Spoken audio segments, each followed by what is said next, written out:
Gee, this school sure is empty. I can't wait to pick up my phone since I left it at school to see all of the important emails that I missed over the weekend. Oh, gee, look at that. Schools are closed until at least March 27th. There are no students here. Oh, look, who's that? It's my favorite student, Johnny the Bag. Hi, Mr. Spiker.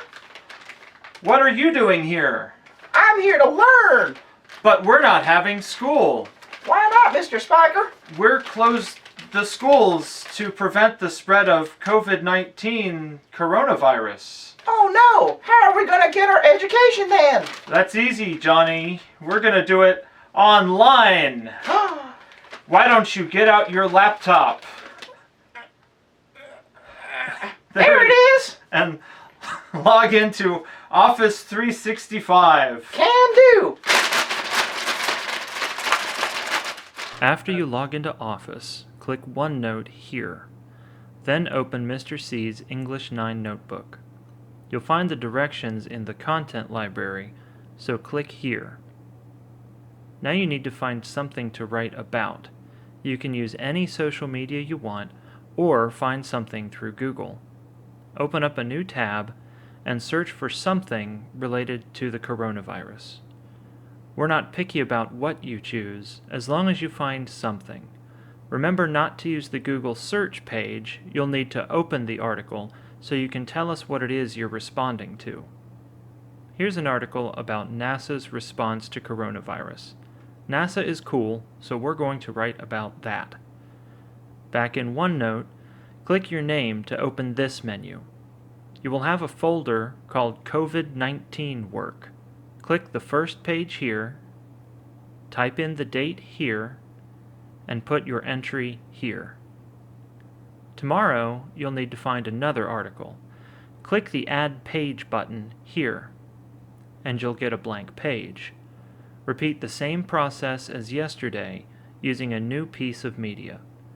Mr. C and Mr. Spiker will be checking to see that you've been doing your entries, but you can always make up a day if you miss one.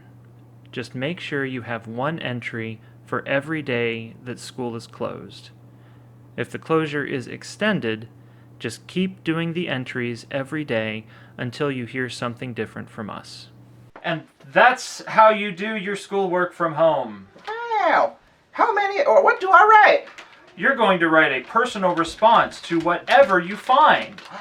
I want your own thoughts, opinions, and feelings about this national emergency. How many of these do I need to do? We would like to see one entry per day. That's a total of 10 entries if we really do come back after March the 27th. What sources can I use? You can use anything you find, whether it be a Twitter tweet, a blog post, a social media entry on Instabook or Facegram, or a news story. But Mr. Spiker, what about my friend Jimmy Plastic-Head? What about him? He has no internet. Jimmy can watch the local news or use his phone to find the information. He can write his entries using notebook paper to turn them in when we come back to school on March the 30th. Okay, how do I get hold of Mr. C or you if I have any questions? Well, that's super easy. The best way is to use your school email. When you log into Office, click the icon labeled Outlook here. Then click on the blue button labeled New Message. Put in Mr. C and Mr. Spiker's emails here. Type in a subject line here, and type your message or questions here. Then click the Send button. When we reply, our messages will show up in your inbox here. Well, it's time for me to go home and get this work done.